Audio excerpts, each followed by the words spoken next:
முக்கிய செய்திகள். நஷ்டத்தில் இயங்கினாலும் பாஜகவுக்கு 600 கோடி கொடுத்த நிறுவனங்கள். தேர்தல் பத்திர மோசடியில் அடுத்தடுத்து அம்பலமாகும் புதிய தகவல்கள். சைனிக் பள்ளிகளை RSS பாஜக தலைவர்களிடம் ஒப்படைப்பதா? மத்திய அரசின் காவி மயமாக்கும் நடவடிக்கைக்கு எதிர்க்கட்சிகள் கண்டனம். IT, ED வரிசையில் RTIயையும் இணைத்த மோடி அரசு. நாட்டு மக்களை குழப்ப முயற்சிப்பதாக ஸ்டாலின் குற்றச்சாட்டு. பாலாற்றை தூர்வாரி தூய்மைப்படுத்த கோரும் வேலூர் வாக்காளர்கள். தொழிற்சாலை கழிவுகளால் பாதிக்கப்பட்டவர்களுக்கு நிவாரணம் வழங்க கோரிக்கை.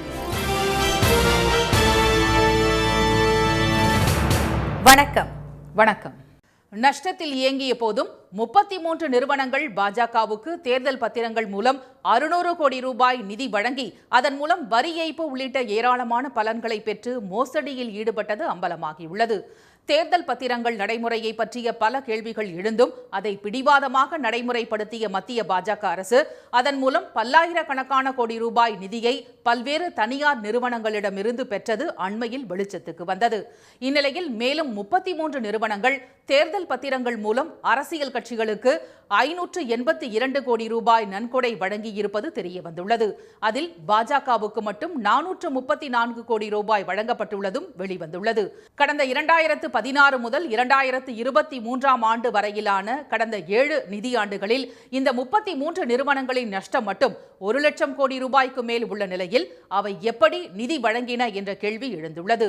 தங்கள் நஷ்ட கணக்கை காட்டி வரி ஏதும் செலுத்தாமல் அவை பலனடைந்திருக்கலாம் என்று கூறப்படுகிறது.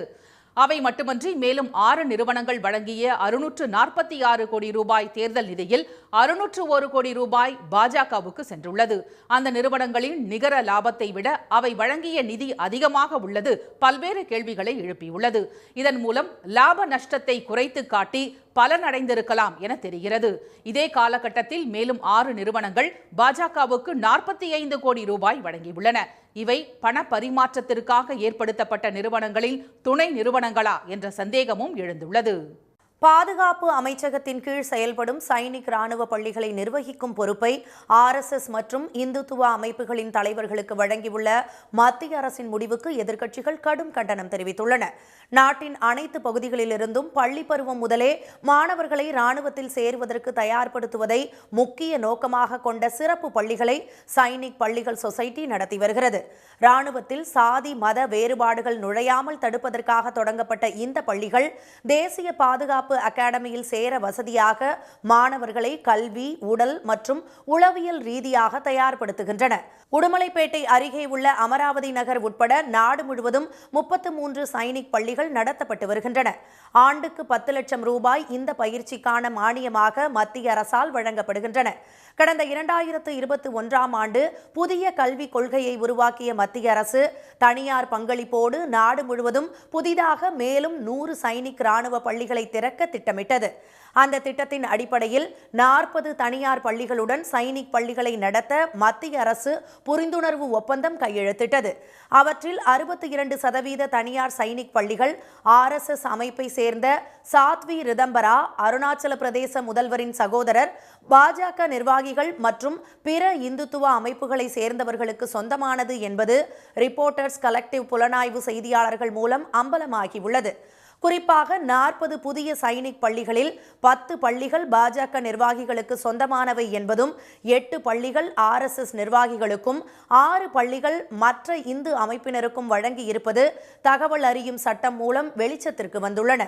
கிறிஸ்தவ இஸ்லாமிய அமைப்பின் கீழ் செயல்படும் மற்ற மத சிறுபான்மையின அமைப்புகளுக்கு சைனிக் பள்ளிகளை நடத்தும் அங்கீகாரம் வழங்கப்படவில்லை.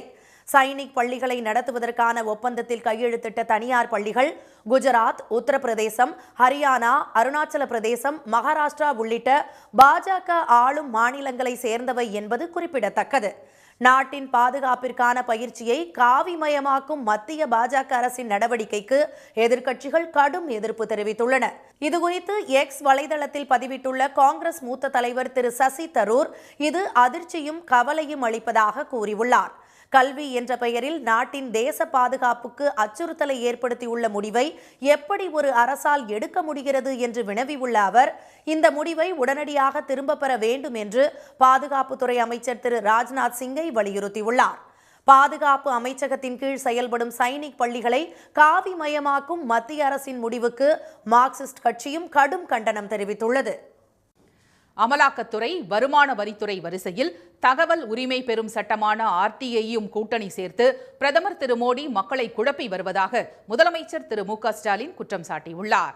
திருவண்ணாமலையை அடுத்த காட்டுக்குளம் பகுதியில் திருவண்ணாமலை திமுக வேட்பாளர் திரு CN அண்ணாதுரை, ஆரணி திமுக வேட்பாளர் திரு தரணிவேந்தன் ஆகியோரை ஆதரித்து நடைபெற்ற பரப்புரை கூட்டத்தில் பேசிய அவர், இந்த தேர்தல் களம் 2வது விடுதலை போராட்டம் என்று கூறினார். தமிழ்நாடு அடுத்தடுத்து 2 பேரிடர்களை சந்தித்தது, 8 மாவட்டங்கள் மோசமாக பாதிக்கப்பட்டு 37,000 கோடி ரூபாய் நிதி கேட்டபோது ஆறுதல் கூறக்கூட வராத பிரதமர் திரு மோடி நிதியமைச்சர் திருமதி நிர்மலாவை அனுப்பி வைத்து நக்கல் செய்ததாக குற்றம் சாட்டினார். பாதிப்புகளை சீர் செய்யவும் பாதிக்கப்பட்ட மக்களுக்கு உதவி செய்யவும் 37,000 கோடி ரூபாய் வேணும்னு கேட்டோம். பாதிக்கப்பட்ட மக்களை சந்திச்சு பிரதமர் ஆறுதல் சொல்லல, கேட்ட நிதியும் தரல. ஆனா என்ன சொன்னார் தெரியுமா? நிதியமைச்சர் நிர்மலா சீதாராமனை அனுப்பி வச்சிருக்கிறேன், அவர் பார்த்துட்டு நிதியை ஒதுக்குவார்னு என்கிட்ட பிரதமர் மோடி சொன்னார். சொன்னபடி நிர்மலா சீதாராமன் மட்டும்தான் வந்தார், ஆனா நிதி வரல. நிதி ஒதுக்காம என்ன சொன்னாரு? நீங்க சும்மா சும்மா கேட்கறது போலாம் தர முடியாதுன்னு நக்கலா பதில் சொன்னாரு.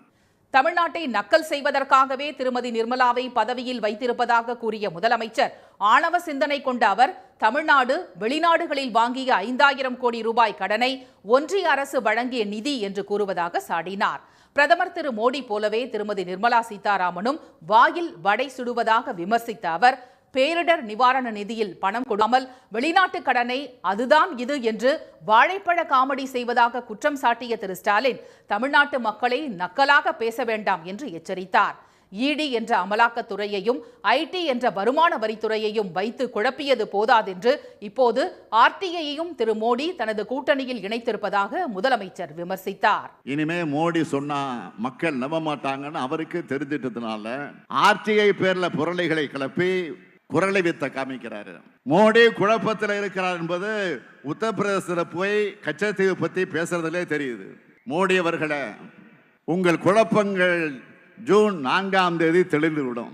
பாஜக எனும் மக்களோட ஆட்சியிடமிருந்து நாட்டுக்கு விடுதலை கிடைத்துவிடும். ஜூன் மாதம் பிறக்கும் போது மக்கள் விரோத ஆட்சியிலிருந்து நாட்டுக்கு விடுதலை கிடைத்துவிடும் என்றும் அவர் கூறினார். யார் ஆள வேண்டும் என்றோ, யார் ஆளக்கூடாது என்றோ, யார்தான் உண்மையான எதிரி என்றோ கூற முடியாமல், யாருக்காக தேர்தலில் நிற்கிறோம் என்றும் தெரியாமல் கள்ளக்கூட்டணிக்கு ஆதாயம் தேடி எடப்பாடி திரு பழனிசாமி களத்திற்கு வந்திருப்பதாக திரு ஸ்டாலின் குற்றம் சாட்டினார். ஒரு பக்கம் பாஜகவுடன் கூட்டணி முறிந்தது என்று கூறிக்கொண்டு மறுபுறம் பாஜகவை எதிர்க்க முடியாது, அது கூட்டணி தர்மம் என்றும் திரு பழனிசாமி பேசுவதாக கூறிய அவர், EPS, OPS போன்றவர்கள் தமிழ்நாட்டுக்கு மட்டுமல்ல ஒட்டுமொத்த இந்தியாவுக்குமே துரோகிகள் என்று சாடினார். தமிழ்நாட்டை வஞ்சித்த பாஜக, அதற்கு துணை போகும் பாமக, தமிழ்நாட்டை பாழ்படுத்திய அதிமுக என்ற இந்த துரோக கூட்டணியை வீழ்த்தி இந்தியா கூட்டணிக்கு வாக்களிக்குமாறு மக்களை திரு ஸ்டாலின் கேட்டுக்கொண்டார். பாலாற்றை தூர்வாரி தூய்மைப்படுத்த வேண்டும் என்ற வேலூர் தொகுதி மக்களின் கோரிக்கை ஒருபுறம் இருக்க, தோல் தொழிற்சாலை கழிவு நீரால் பாதிக்கப்பட்டுள்ள விவசாயிகளுக்கு உரிய இழப்பீடு வழங்க வேண்டும் என்பதும் தேர்தலில் எதிரொலிக்கும் முக்கிய பிரச்சனையாக உள்ளது.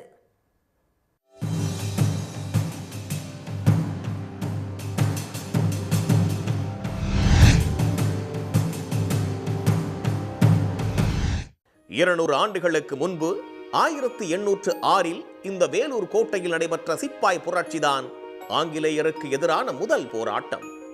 அந்த வகையில் வேலூர் கோட்டை புவிசார் குறியீடு பெற்ற இலவம்பாடி முள்ளு கத்திரிக்காய், ஆம்பூர் பிரியாணி, ஊரிஸ் கல்லூரி, கிறிஸ்தவ மருத்துவ கல்லூரி, ஜலகண்டேஸ்வரர் கோயில், ஸ்ரீபுரம் பொற்கோயில் ஆகியவை வேலூர் தொகுதியின் அடையாளங்களாக திகழ்கின்றன.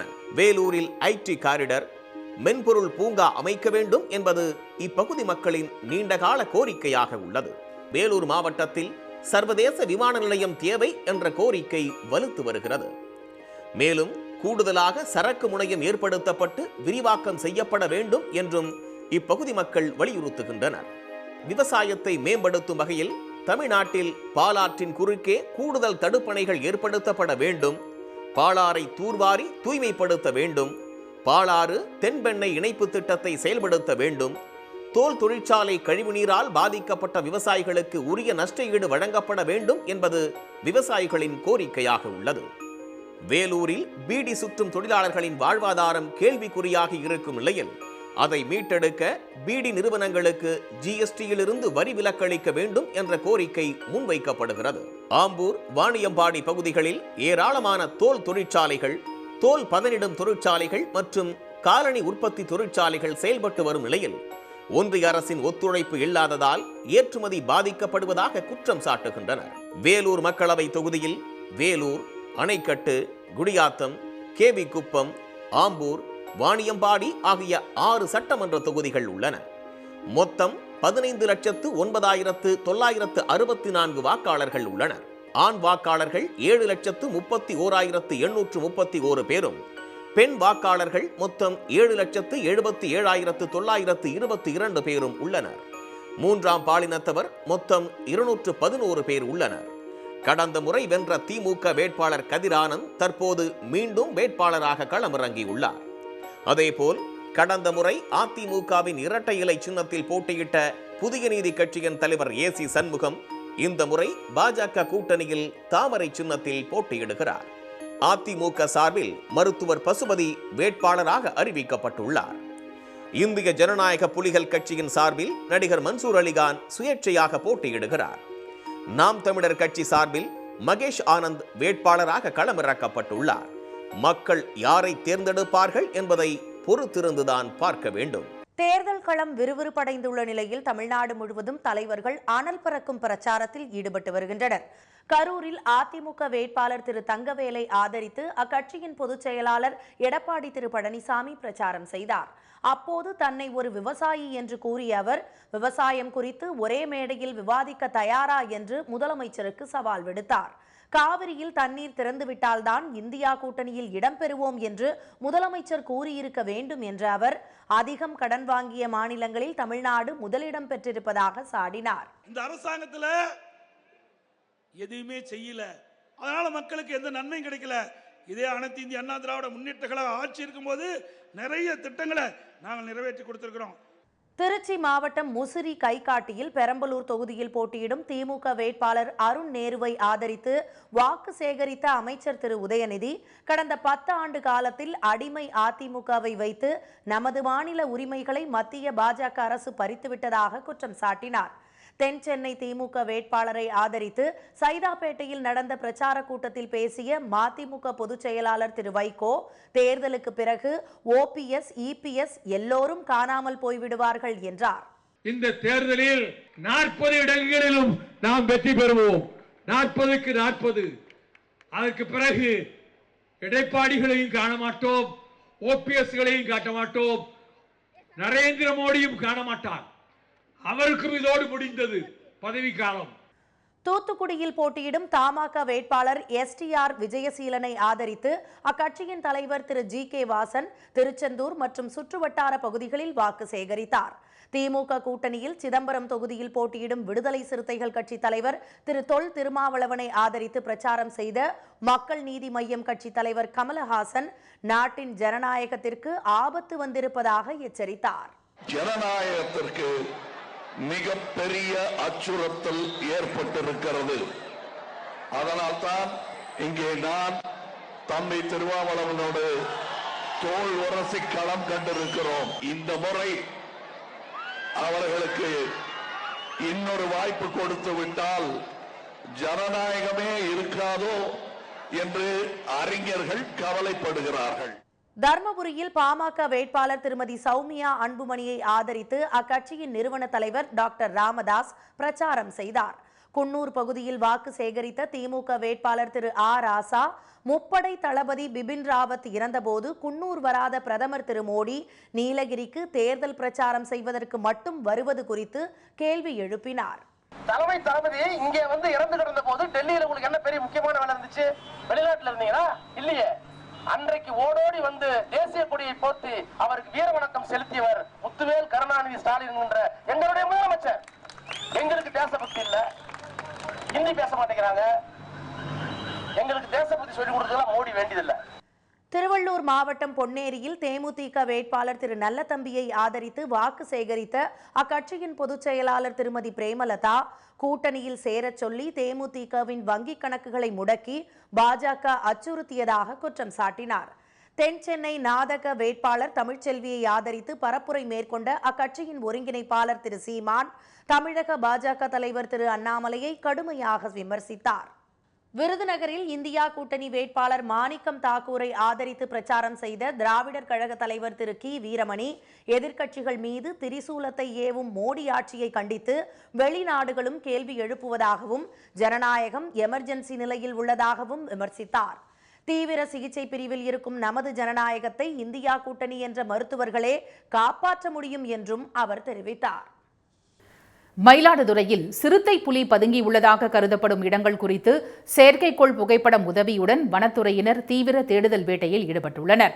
அங்குள்ள கூரைநாடு சாலையில் நள்ளிரவில் சிறுத்தை ஒன்று உலாவரும் சிசிடிவி காட்சிகள் வெளியாகி பரபரப்பை ஏற்படுத்தியுள்ளது. வனப்பகுதி எதுவும் அருகில் இல்லாத மயிலாடுதுறையில் சிறுத்தை புலி உலாவுவதாக வெளியான தகவலால் மக்கள் பீதியடைந்துள்ளனர். அதனை பிடிக்க வனத்துறை, தீயணைப்புத் துறையினருடன் காவல்துறையினரும் இணைந்து தீவிரமாக தேடி வருகின்றனர். சிறுத்தை புலி பதுங்கியிருப்பதாக கருதப்படும் செங்கழநீர், பிள்ளையார் கோயில் தெரு, பூக்கடை வீதி மற்றும் மரங்கள் அடர்ந்த பகுதிகள், பழக்காவிரி கரை ஆகிய இடங்களிலும் தேடுதல் வேட்டை தொடர்கிறது. சிறுத்தை முதலில் தென்பட்டதாக கூறப்படும் இடம் தொடங்கி அதன் பாதை எவ்வாறு இருக்கும் என்பது குறித்து கூகுள் உதவியுடன் வரைபடம் உருவாக்கப்பட்டு அது தற்போது இருக்கக்கூடிய இடம் கண்டறியப்பட்டு கண்காணிப்பு தீவிரப்படுத்தப்பட்டுள்ளதாக வனத்துறை தெரிவித்துள்ளனர்.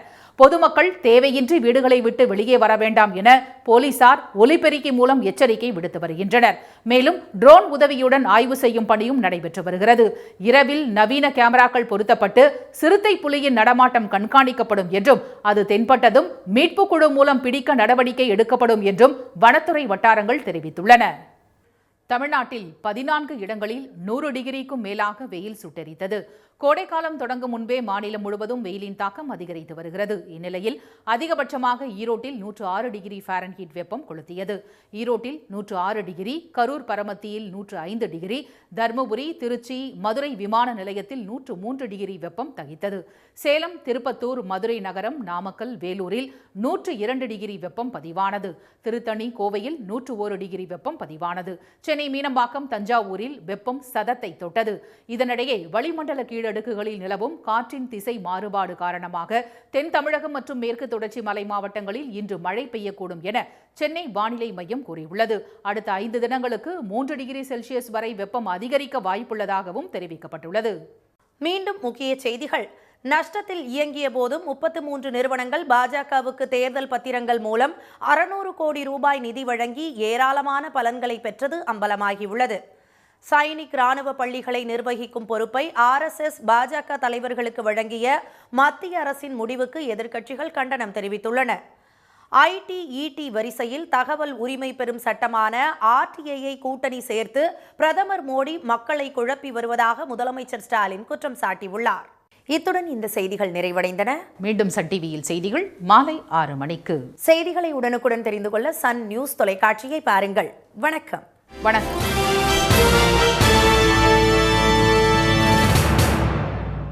உடனுக்குடன் செய்திகளை தெரிந்து கொள்ள சன் நியூஸ் பெல் ஐகானை கிளிக் பண்ணுங்க.